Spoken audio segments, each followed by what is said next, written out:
Muy buenas tardes, bienvenidos y como cada miércoles a la una tenemos con nosotros ya nuestro espacio de ASPM y damos ya la bienvenida a nuestro compañero. Muy buenas tardes. Hola, buenas tardes a todos. Bueno, recordamos que hoy digamos es un programa que continúa el programa de la semana anterior. Entonces vamos a hacer un pequeño resumen de lo que hablamos para poner antecedentes a la gente y ya retomamos con lo que nos quedaba. Sí, bueno, como recordaréis, la semana pasada estuvimos hablando de las fuentes de financiación para los emprendedores. En principio empezamos distinguiendo de dos tipos de fuentes de financiación, lo que era la financiación interna, entre las que encontrábamos las de mantenimiento y las de enriquecimiento, y luego hablábamos de las fuentes de financiación externa. Dentro de la externa pues estaba una parte que era la que los propios socios aportaban capital para financiar los proyectos, y luego otra, la propiamente externa, que es la financiación ajena, que es la que vamos a profundizar hoy un poco más. En principio sí que me parece recordar que estuvimos hablando de la financiación bancaria, de los problemas que había muchas veces pues en la actualidad pues para conseguir fondos por los emprendedores, que se les están exigiendo pues muchas garantías y tan solo con el proyecto pues es difícil conseguir financiación. Exacto. Después estuvimos hablando de las incubadoras y aceleradoras, si recordarás, comenté en principio al margen de la financiación, pues que tanto las incubadoras como las aceleradoras pues proporcionaban pues unos espacios físicos, prestaban el servicio de asesoramiento, servicio de mentoring y una serie de servicios coworking para poder trabajar todos, y que bueno, al margen de la financiación que también la aportan, pues que era una opción muy interesante también si se podía tener acceso a ellas. Después hablamos de los Business Angels. Recuerdas que bueno, son grupos de inversores que entran en determinadas fases de inversión, a veces con una pequeña participación, pero bueno, entran conjuntamente. Comentamos los vehículos de coinversión, que son vehículos que se crean entre varios business angels para participar en distintos proyectos. Hablamos también de la diversificación y los distintos tipos de business angel. Hablamos, por una parte estaban los business angel consultores, que estos consistían más en aportar pues su experiencia, su conocimiento de negocio, todo lo que era su abanico de contactos. Aquí entraban pues normalmente business con perfiles de entre 5 y 50.000 euros, por poner una cifra. Esto no quiere decir que siempre va a haber diferencias, pero bueno, es lo habitual. Luego estábamos hablando del Business Angel trabajador, que era el que se involucraba como una parte también en el proyecto, porque en cierto modo participaba. El Business Angel empresario, que participaba activamente en la gestión también del proyecto. Y luego teníamos las ideas clave, que era lo que muchas veces era importante para un Business Angel a la hora de invertir. Y hablábamos así muy por encima pues del equipo humano, porque es muy importante lo que te decía, muchas veces el confiar con una única persona es muy arriesgado, y entonces un business siempre quiere ver que detrás hay un equipo, alguien en las distintas áreas para darle más garantía al proyecto, como que va a salir, ¿no?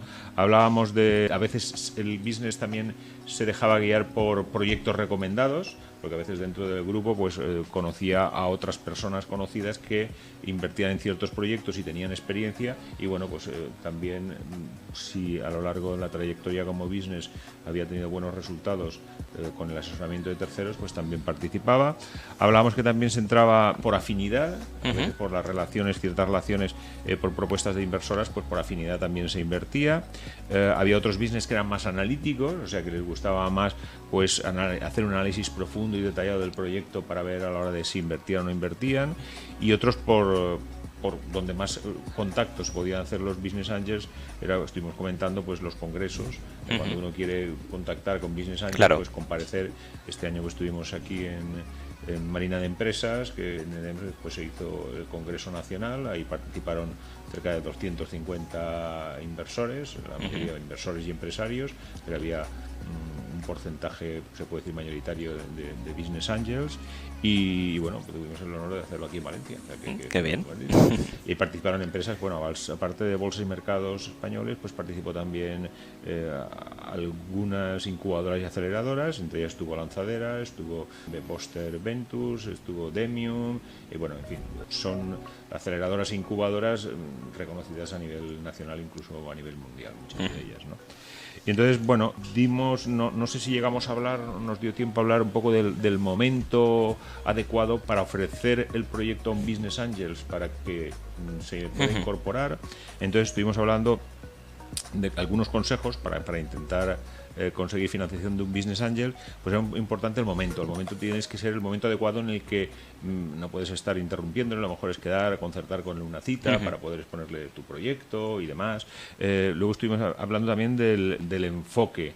Había que ver cómo se lo vas a enfocar a este business angel. Tienes que tener un amplio conocimiento de lo que llevas entre manos para ver cómo le haces la propuesta. Claro, y tener todo bien preparado porque ahí te la estás jugando. Ahí. Entonces, asegurarte de contar con un buen equipo, porque es una de las preguntas que siempre te va a preguntar quiénes componéis el equipo, qué experiencia tenéis, dónde habéis estado antes, os habéis equivocado antes, que parece una tontería, pero... Y la pregunta del millón, ahí tienes que ser sincero o no, es decir, te preguntan, ¿te has equivocado antes? Tienes que decir, si es que sí, que evidentemente el 90% de los casos será que sí, o decir, como diga que sí, me dice el que no, ¿qué hago? Sí, como después verás en otro de los puntos, hay que ser honesto, o sea, hay que decir la verdad, porque es que si no te va a descubrir, ten cuenta que después se crean comisiones, que lo comentábamos el otro día, y estas comisiones pues hacen un seguimiento del proyecto. Si tú le has dado unas cifras que no son reales, claro, las va a ver y al final pues va a desconfiar, ¿no? Tienes que también facilitar la información, la que te pida, porque tiene que haber total transparencia, si no, no va a confiar. Si te escondes pues unas bajo la manga, como se dice vulgarmente, pues a lo mejor dice, ¿por qué no me dice esto? Algo pasa aquí. Claro. No. Luego lo que te decía, la honestidad, pero en cuanto a facilitar números, a facilitar datos, todo lo que esté relacionado con el proyecto, no mentir y honestidad, porque muchos... Yo lo he visto que se hacen proyecciones porque los Excel son muy sufridos. Tú sabes que hoy en día todo un Excel y dice, mira, si vendo tanto voy a ganar tanto, si vendo 100 veces más voy a ganar 100 veces más. Sí, pero el mercado da para tanto. Claro. Hay que ser honesto y decir, bueno, lo que uno piensa que puede o no puede funcionar. El lenguaje, hay que utilizar un lenguaje, muchas veces, sobre todo con las startups que son muy tecnológicas, pues si utilizas una jerga muy tecnológica, a lo mejor el inversor no lo entiende.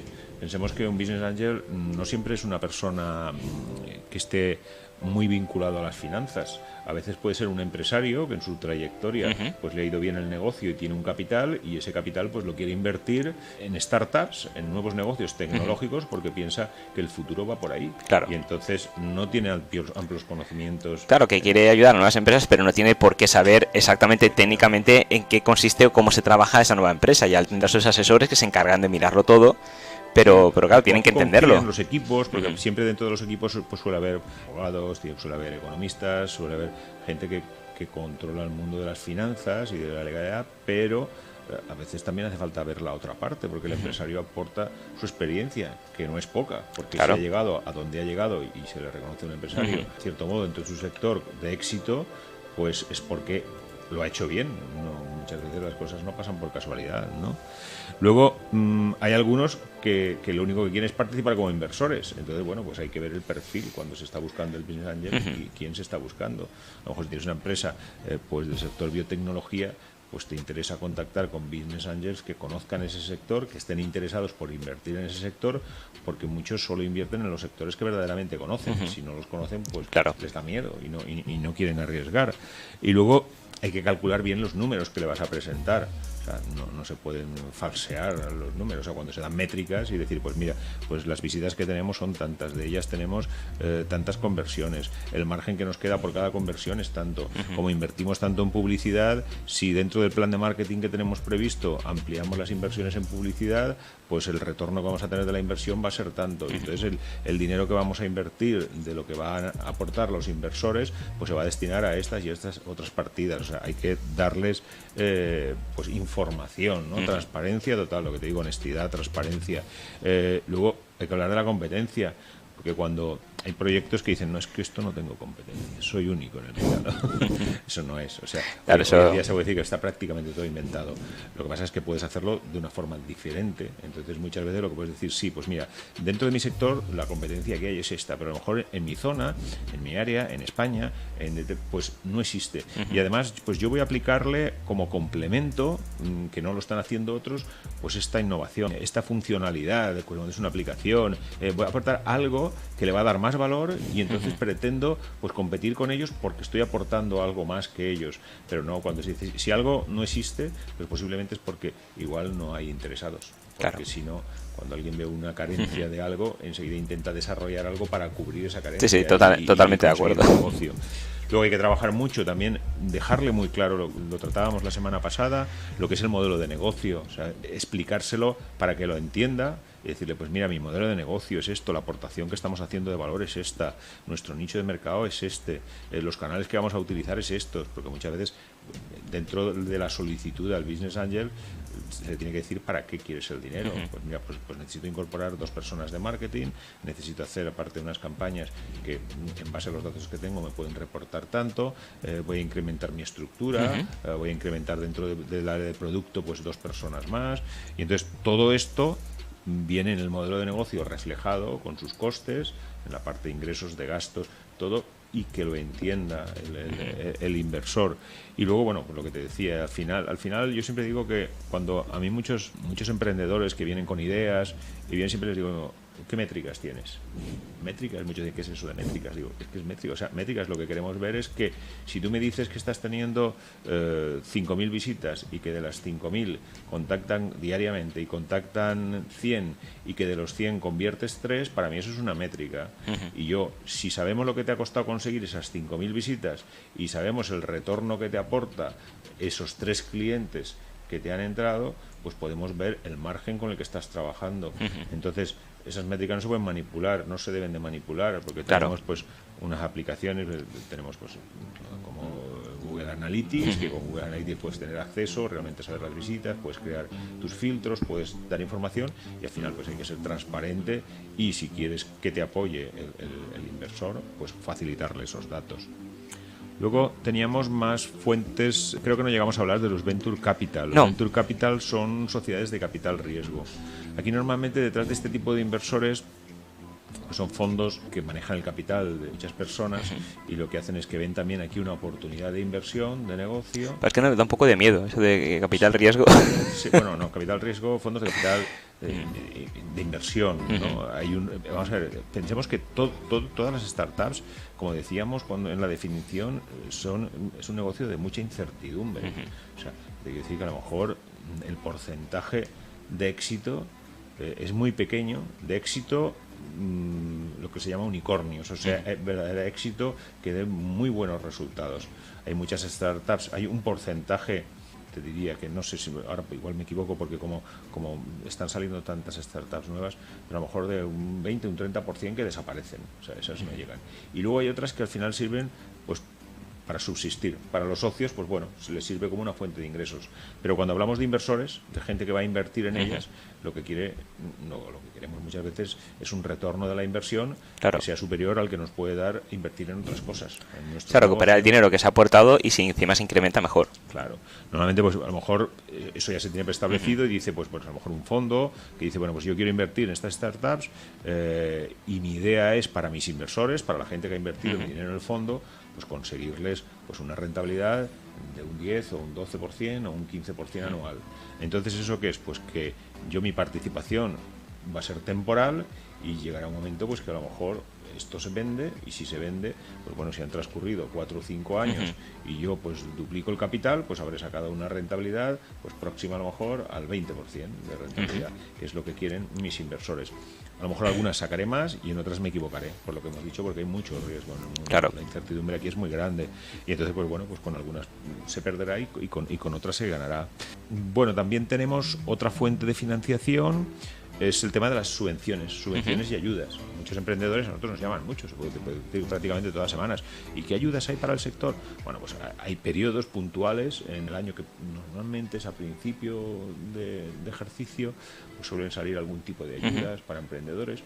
Luego, la mayor ayuda que digo yo siempre cuando empiezan, digo, si empezáis y analizando si os interesa más empezar como persona física o como sociedad, que eso ya recordarás que estuvimos comentando hace unas semanas, digo, pues entonces igual la mayor ayuda es que empecéis acogiéndonos a una tarifa plana de 60 euros al mes durante el primer año y en determinados casos puede llegar hasta 2 años con la tarifa plana, si se cumplen determinados requisitos, digo, bueno, pues eso ya es una ayuda, porque os estáis ahorrando 300 euros mensuales, que son 3.600. Y luego, pues bueno, sí que es verdad que hay algunas ayudas en distintas comunidades, en poblaciones que incluso tienen ayudas. Nosotros conocemos algunas poblaciones el ayuntamiento paga al autónomo, del trabajador, u otras que tienen reducciones o bonificaciones, bueno, muchas más. Pero también están ayudas públicas. Nosotros recuerdo que hace 10 años estuvimos para un grupo gestionando ayudas para un grupo de empresas, y de fondos europeos pues se gestionaron más de 1 millón de euros, te quiero decir, y con ayudas a fondo perdido hasta un 40%. En este momento fue unos planes que había que se agotaron, pero ahora tenemos las de NISA, que son unas ayudas que están bastante bien. Las de NISA en algunos casos pues llegan hasta el 50% de lo que se ha invertido. Hay que decir que no es fácil conseguir las ayudas, o sea, se requiere una cantidad ingente de documentación y de justificación y garantías sólidas de que el proyecto está funcionando, pero las dan. Yo digo, conozco muchísimas startups que tienen.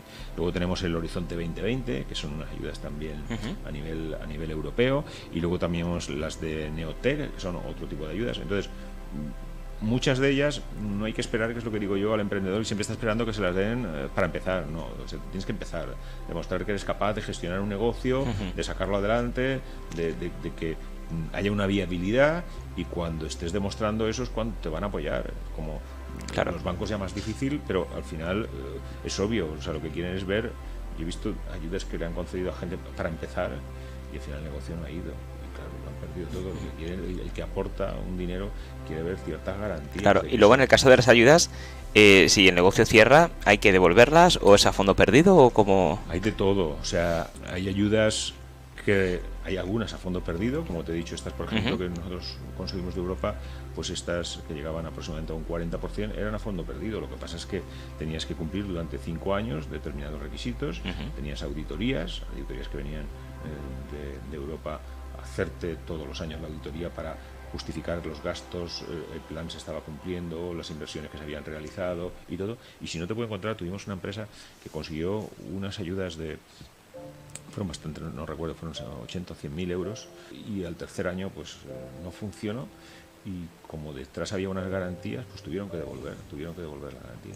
Era una empresa con cerca de 40 o 50 trabajadores, y que devolver la ayuda. Todo depende, hay que en cada caso estudiarlo, pero siempre saber el riesgo y lo que hablábamos, cuando a lo mejor vale la pena empezar como persona física, pero luego por responsabilidades pues te conviene constituir una sociedad y aportar el negocio a la sociedad.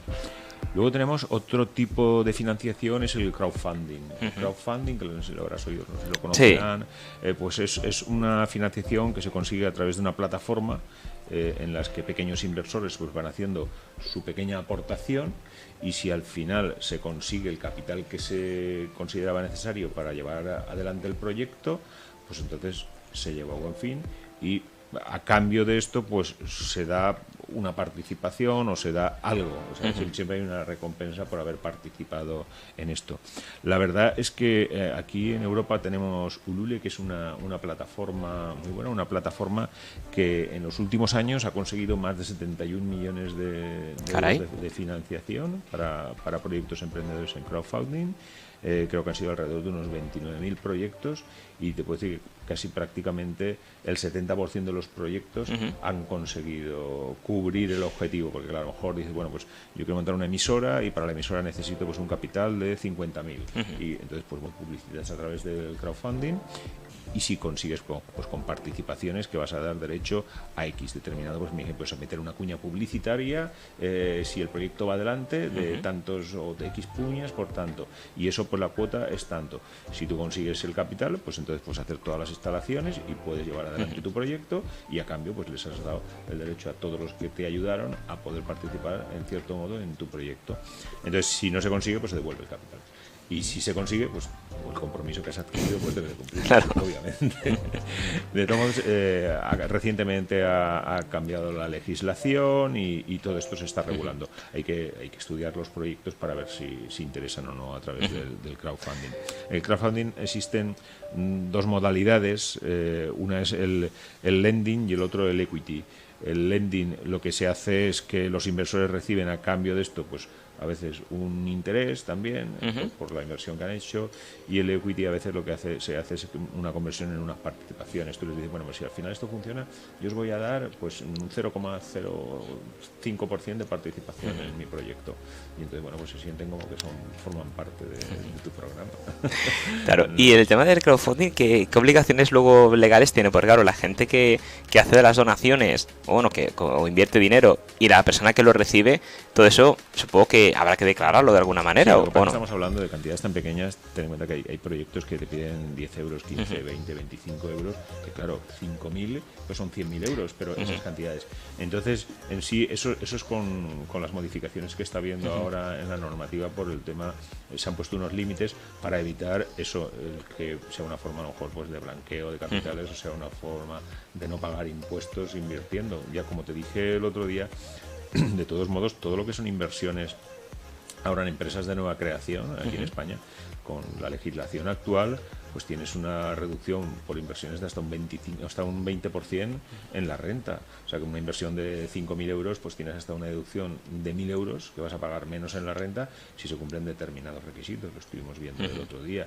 Entonces, estas tan pequeñas no tienen, se ha regulado, pero precisamente por las grandes, para evitar el fraude y los problemas que se estaban ocasionando con las grandes, claro, y que se declarase algo. Claro, yo de crowdfunding sí que he visto bastante compañeros que, por ejemplo, van a sacar un disco, entonces piden a la gente y a lo mejor a cambio es, pues mira, si inviertes tanto, pues te mandamos la camiseta, la primera maqueta antes de que salga al mercado la tienes tú, y en el disco aparecen como agradecimientos tu nombre, o te invitamos al primer concierto, o te llevamos un detalle, no sé, que nunca es, en ese caso no es equivalente a intercambio económico, es decir, luego vas a recuperar esa inversión, sino que vas a formar parte de la familia del grupo y vas a estar ahí.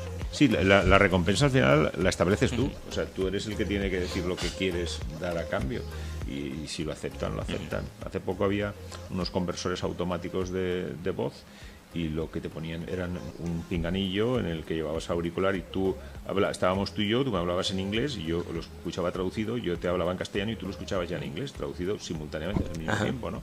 Entonces estaba muy bien. Bueno, pues la oferta que hacían, no recuerdo si el precio estaba en 129 euros, bueno, pues para los que participasen en el proyecto, pues se les quedaba en la mitad, por decir algo. Y entonces, pues bueno, es una forma de promocionarlo esto, ¿no? Eso es lo que había. Y luego estaban, creo que la última que dejamos, nos estuvimos hablando también de las 3 Fs, de Friend, Family and Fools, ¿no? Que al final, lo primero que va a mirar siempre un inversor es si realmente existen esas 3 Fs, si tú has puesto tu capital ahí, porque si no has puesto mucho tu capital es que no confías. Claro. Si has convencido a tu familia para que también lo ponga, porque si no confían en ti tu familia, pues tampoco es que algo oscuro hay ahí. Y luego pues que siempre haya alguien que haya acompañado el proyecto. Entonces yo creo que esas son las principales. Hay muchas fuentes de financiación, pero bueno, yo, para que la audiencia se haga una idea, yo creo que con estas podemos tener una idea de las principales, ¿no? Entonces, ¿qué más? Podríamos hablar, sí, de lo que hablábamos, el cómo presentar ese proyecto a los inversores, porque uno dice, sí, bueno, ¿y ahora qué hago yo? ¿Y yo cómo lo presento? Si yo tengo una idea, porque se me ocurre esto y y necesito financiación, pero ¿qué es lo que tengo que hacer? ¿Cómo lo tengo que presentar? Bueno, importante. Primero tienes que tener claro un poco cuáles son los objetivos, que es lo que estábamos hablando. ¿Qué es lo que tú quieres? ¿Quieres que minimizar esa percepción del riesgo? Que vean que no hay mucho riesgo.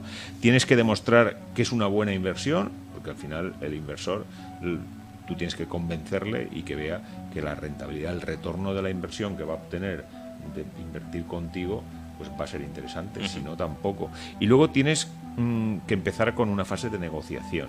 En esa negociación es donde tú tienes que intentar que él vea que como realmente sí que el riesgo es mínimo, porque si hay mucho riesgo no va a invertir, que es una buena inversión porque tú le estás, con todo lo que le has argumentado, pues está viendo de que realmente puede ser una inversión rentable con un retorno interesante, pues entonces tienes que entrar en una fase de negociación para intentar convencerle, más que nada, ¿no?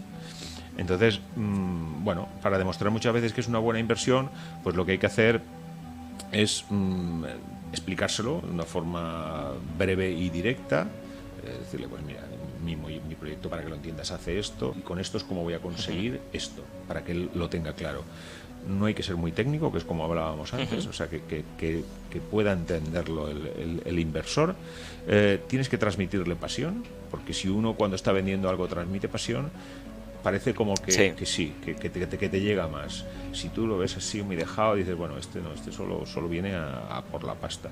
La información, como decíamos, tiene que ser información veraz, información real, que los datos que le facilites pueda contrastarlos y que no sea algo muy complejo que él no sepa por dónde buscar y cómo confrontar y ver la realidad de lo que le estás ofreciendo.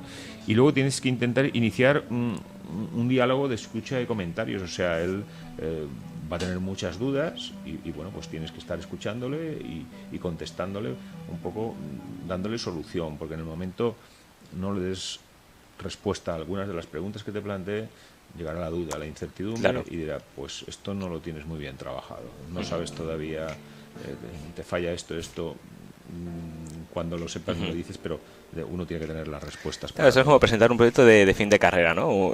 Que te estás ante el tribunal y estás expuesto a que te pregunten lo que sea. Sí, lo que sea, porque es que aquí a lo mejor a veces ni te lo has planteado y es bueno porque como se dice que el ratio, uno presenta un proyecto a 100 y al final consigue convencer a un 4 o un 5%. Entonces, eso que te preguntan otro te sirve para que si te lo vuelven a preguntar ya sabes cómo responderlo. Al final, es lo que digo, no hay nada negativo, todo es positivo. Tienes que ver la parte positiva de que esas preguntas que te van a hacer es porque tú no te las habías hecho antes y es importante que las sepas antes de invertir más. Porque es lo que hablábamos de las hipótesis en el modelo. En el modelo son todo hipótesis y tienes que ir validándolas todas. Porque no vale que no quieras ver esta hipótesis, no me vale a mí que no ver eso, porque si al final tú lo subes va a sonar. Entonces tengo que saber, lo que llevo entre manos y ver la solución. Claro, ver todos los escenarios, porque a lo mejor piensas, eso no puede pasar, eso es imposible que pase. Bueno, pero si hay una pequeña probabilidad de que pase y pasa, ¿qué va a ocurrir? Claro, efectivamente, ese es el tema. Entonces tienes que verlo, es esto. La estructura normalmente, bueno, cuando tienes claro los objetivos, pues es eso, primero haces la presentación, empiezas presentándote como emprendedor, que sepan un poco pues tu historial, de dónde vienes, si has tenido otros proyectos, si te has equivocado, o vienes de un sector que por eso estás emprendiendo dentro de un sector, pues un ingeniero informático. Ahora, por ejemplo, estábamos con inteligencia artificial, ¿vale? Bueno, pues sí, pues tengo la carrera de ingeniero, hablo 4 idiomas, he hecho un máster en inteligencia artificial y por eso estoy desarrollando este proyecto de inteligencia artificial. Bueno, pues que tienes unos conocimientos y he estado trabajando mientras hacía el máster, haciendo prácticas en 3 empresas de inteligencia artificial y he visto que esto en concreto no lo están tratando y entonces tienes que presentarte, que sepan un poco quién eres. Después le tienes que explicar el problema que vas a solucionar, el problema o la necesidad que vas a cubrir. Claro, pues yo aquí lo que voy a cubrir es dar este servicio porque mira, yo estoy trabajando en estas empresas y veo que esto no lo está ofreciendo nadie y entonces veo que hay una necesidad, la necesidad muchas veces contrastada con las métricas, porque mira, hay tanta gente que me está consultando, está preguntando, entonces veo que sí que hay una necesidad de cubrir esto y luego la solución que le das y yo a esa necesidad o esa carencia que hay en el mercado, pues yo le doy esta solución con este producto o con este servicio. Ellos pues dicen, se necesita esto y yo el producto que estoy desarrollando en el mercado existe, lo que hablábamos, en el mercado va a existir muchas cosas que cubren lo que tú vas a ofrecer, pero no lo cubren igual. Ahí es donde interviene esa innovación. O sea, sí, hay que darle ese valor añadido que te haga que lo tuyo es mejor que lo que hay. Efectivamente, y ahí es donde tienes que analizarlo. Y esto se aprende a base de prueba y error. O sea, probar, equivocarse y que te cueste lo mínimo. Dice hay que equivocarse rápido y barato. O sea, equivocarse rápido porque aprendes y barato, que no te cueste mucho. Yo cuando dice vamos a hacer una campaña, hacemos una campaña para sacar alguna métrica, vamos a invertir 1.000 euros. Digo, no, vamos a invertir 10 euros. Y mañana, como nos equivocaremos, porque veremos en los resultados que obtengamos que no estamos consiguiendo lo que buscamos, aumentaremos y haremos a lo mejor otra de otros 10, otros 20. Y cuando veamos que el retorno de lo que estamos buscando lo estamos consiguiendo, entonces empezaremos a invertir más. Pero no tiene sentido. Muchas mueren por eso. Mueren porque no saben gestionar bien los recursos. Entonces, y eso es muy importante para el inversor, decir en qué vais a destinar y cómo lo vais a destinar. Por eso a veces hay que hacer un seguimiento, ¿no?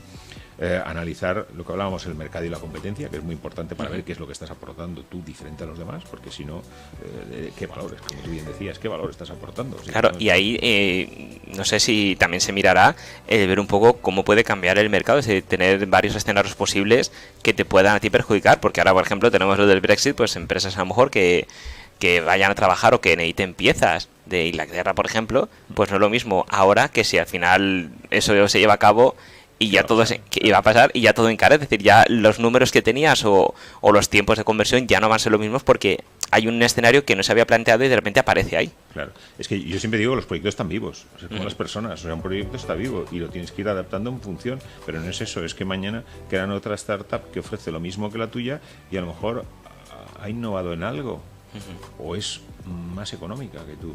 Entonces tienes que estar mejorando, intentando mejorando, está vivo, o sea, el proyecto tienes que ir moviendo, no puedes estancarte y decir, mira, pues ya funciona así, te va a funcionar, pero esto va tan rápido, ten en cuenta que ahora el crecimiento es exponencial. Antes el crecimiento, no sé si lo comentaba el otro día, yo me he dado cuenta de que, si te das cuenta, los últimos 3.000 o 4.000 años se avanzó poco, o sea, se avanzó poco porque estábamos a la caza, a la pesca y la agricultura, y no hubo más. Luego empezó la industrial, los servicios, pero es que ahora la tecnología, si nos vamos 20 años atrás, que no existían ni teléfonos móviles, sí. Imagínate cómo va. Ahí precisamente estaba leyendo un poco relacionado con nuestro sector, y podría hablarte de mucho. Si quieres un día hablaremos, porque me gusta mucho leer esto un poco porque la gente también se ponga en lugar. Estaba leyendo un despacho de abogados en Reino Unido, que tienen más de 500 abogados y que es un robot ahora, y el robot hace el trabajo equivalente a 100 abogados. Sí, los trabajos más rutinarios. Un robot en este despacho puede ser capaz de leer 100.000 sentencias en décimas de segundo, cuando el despacho necesita 100 becarios para que se vayan viendo la jurisprudencia y las sentencias que hay relacionadas con un asunto. Entonces, eso va a venir en todas las áreas. Eso es una muestra de que necesitamos innovar en todas las áreas. O sea, nosotros como despachos, todos te necesitamos innovar. Te voy a poner otro ejemplo. Una cadena de hoteles en Japón, es una cadena de hoteles que tiene más de 400 o 500 hoteles. Hay la contratación de un día, alojamiento con desayuno y demás, está al orden de los 400 euros, o sea que es un hotel. Y cada hotel tiene aproximadamente unas 100 habitaciones, estoy hablando de una cadena con más de 400 hoteles, cada hotel con más de 100 habitaciones, cada hotel lo llevan 2 personas. El director del hotel y una chica para gestionar las incidencias que producen todos los robots que gestionan en el hotel. O sea, estamos ahí, o sea, están viniendo. Entonces, adaptarse o morir. Sí. ¿Por qué? Porque el coste, ahora a lo mejor la amortización de cada uno de esos robots es el equivalente al trabajo de una persona de un año, pero llegará un momento que, como esto es exponencial, que es lo que hablamos, tú fíjate lo que ha crecido todo de hace 20 o 25 años a los últimos 3.000 años. Los últimos 3.000 años no hubo casi evolución, y estos últimos años ha sido un crecimiento porque es exponencial. Entonces, vamos a más. O sea, cada año que pasa se duplican, o dicen que cada 18 meses, yo creo que se va a ir reduciendo el tiempo, pues se duplican la velocidad de los procesadores, se duplica la información, y ahora con el 5G y la inteligencia artificial, esto va a ser, bueno, ya el no más. De ahí está que, bueno, las grandes potencias están luchando por el 5G. Sí, ¿no? Sí, ya están los coches autónomos que están ahí, ya se están sacando prototipos de coches que vuelan, ya es una realidad. Y hablando de los robots, más cercano, aquí en Valencia, en Benimaclet mismo, hay un restaurante chino que han abierto al lado de las ciudades de Benimaclet, que tienen una persona que sí que toma nota, pero luego la persona encargada, el ser encargado de llevarte el plato a la mesa es un robot. O sea, tiene raíles en el suelo, entonces son los robots los que llevan las comandas, los platos. Y funciona así, y lo tienen ahí en Benimaclet, o sea, no es una realidad que está aquí. Que está aquí y que va a ir a más, o sea, que el futuro va a estar ahí.